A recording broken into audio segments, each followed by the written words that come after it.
Hello வணக்கம், இது உங்கள் சிவி ஜோன். ஸோ எல்லோரும் எப்படி இருக்கீங்க? இப்போ பார்த்தீங்கன்னா சம்பவம், அதாவது ரொம்ப நாள் கழிச்சு அந்த சம்பவன்ற ஒரு வார்த்தை யூஸ் பண்ணுறேன். ஏன்னா நிறைய பேர் வந்து முன்னாடியில் வந்து என்னங்க சம்பவம்னு சொல்லிட்டு இருக்கீங்க. நடுவில் ஒரு வாரமாக நான் சம்பவம்னு எதுவுமே சொல்ல இருக்கிறத சொல்லிட்டு போனோம். பட் இன்றைக்கி ஒரு சம்பவம் உண்மையிலேயே நடந்துச்சு. சாண்ட்ராவோட எவிக்ஷன் எப்படி நடக்குது அப்படின்னு பார்த்தீங்கன்னா, ஆக்சுவலாக 5 பேர் இருக்காங்க. இன்றைக்கி வந்துட்டு அவர் வந்து பிக் பாஸ் இது விஜய் சேதுபதி சொன்னார், அடுத்த ஃபினாலேக்கு வந்து 5 பேர் போகிறது கிடையாது, 4 பேர் தான் அப்படின்னு சொல்லிட்டு கார்டை காமிக்கிறாங்க. சாண்ட்ரா எப்படி வந்துட்டு அந்த பக்கம் கொண்டாடினாங்களோ, ரெட் கார்டு கொடுக்கும்போது கமருதனுக்கு பிஜே பார்வதுக்கும், அதே மாதிரி வந்து இங்கேயும் பார்த்தீங்கன்னா பயங்கரமாக வந்து கொண்டாடினாங்க. அந்த அளவுக்கு கிடையாது, பட் கொண்டாடினாங்க. சரிங்களா? ஏன்னா அந்த அளவுக்கு வெளியில் வந்து ஒரு அதிருப்தி அலை. ஸோ அங்கே வந்துட்டு அங்கே ஒரு விஷயம் நடந்துச்சு. ஆனால் அழவே இல்லை. சாண்ட்ரா பேனிக் அட்டாக் அந்த மாதிரி எந்த ஒரு விஷயமும் நடக்கவும் இல்லை. அவங்க வந்து அதை வந்து மனசாரி ஏற்றுக்கிட்ட மாதிரி இருந்துச்சுன்னா, உள்ளே வந்து நிறைய பேர் பேசின விஷயங்கள்லாம் அவங்களுக்கே புரிஞ்சிருக்கும். இன்றைக்கி கண்டிப்பாக நம்ம வந்து போகிறோம் அப்படின்ற விஷயங்கள். ஏன்னா அவங்க எல்லா பிக் பாஸ் சீசனையும் பார்த்தவங்க. அதே மாதிரி எல்லாத்தையுமே கரெக்டாக அங்கங்கே வந்து ஒரு வாரம் ஒரு விஷயம் பண்ணும்போது எல்லாருக்குமே அந்த வந்த டவுட் அதுதான்.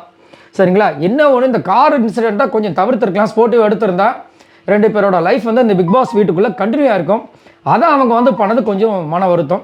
அதை அவங்க பண்ணியிருக்கக்கூடாது. அதனால தான் வந்து இந்த விளைவு அப்படின்னு நல்லாவே தெரியுது. அதே மாதிரி அங்கே முடிஞ்சிட்டு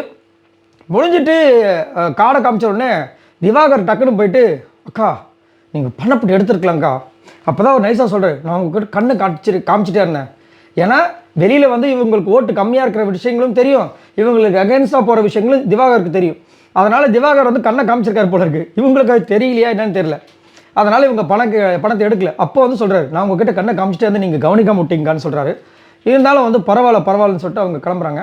அதுக்கப்புறம் அங்கே போகிறாங்க, அந்த ஃப்ரேம் கொடுக்குறாங்க. திவ்யா ஹக் பண்ண வராங்க, அவங்க ஹக் பண்ணல. அப்புறமா வியானா வந்து அந்த ஃபோட்டோ ஃப்ரேமை திருப்பி காட்ட சொல்கிறாங்க, காட்டல. அதுக்கப்புறம் பிக் பாஸ் வந்து விஷஸ் பண்ணிட்டு கிளம்புனாங்க. வெளியே வந்தாங்க.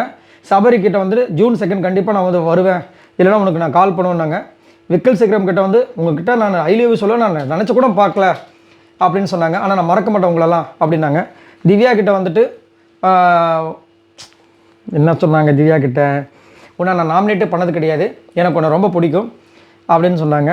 அதுக்கப்புறம் வியானா கிட்டலாம் சொல்ல தேவையில்லை. அரோரா வந்து டார்லிங் ரொம்ப யோசிக்காதுன்னு சொல்லிட்டு, அதுக்கப்புறமா விஜய் சேதுபதி கேட்டார், ஏன் நீங்கள் பணப்பட்டி எடுக்கலை? இல்லை தோணலை சார் அப்படின்னாங்க. ஒருவேளை வந்துட்டு நம்ம பண்ணது தப்புன்னு அவங்க உணர்ந்துருக்கலாம். புரியுதுங்களா? ஏன்னா உள்ளே வந்து நிறைய பேர் சொல்லிட்டாங்க. ஸோ மேபி உணர்ந்துருக்கலாம், அந்த பணப்பட்டி எடுக்கணும், நம்ம எதுக்கு எடுக்கணும் அப்படின்னு நினச்சிருக்கலாம். என்னவெல்லாம் நடந்திருக்கலாம். ஏன்னா எல்லாருக்குமே வந்து தப்பு செய்யும்போது தான் நம்மளுக்கு வந்து ஒரு விஷயம் தோணும். ஸோ அது மாதிரி நடந்திருக்கலாம். ஆனால் போகும்போது ஒருத்தர் கூட கை கொடுக்கவே இல்லை. அது ஒரு இதுவாக இருந்துச்சு. ஏன்னா மக்கள் வந்து அந்தளவுக்கு அதிருப்தி. இவங்க இவ்வளோ தூரம் வெளியில் வந்து ஒரு அதிருப்தி அலை இவங்க மேலே இருந்தாலும், இவங்களுக்கு அந்த ஸ்டேஜில் நிற்கிறதுக்கு ஒரு வாய்ப்பு கிடைச்சிது, ஒரு பயண வீடியோவுக்கு ஒரு வாய்ப்பு கிடைச்சிது.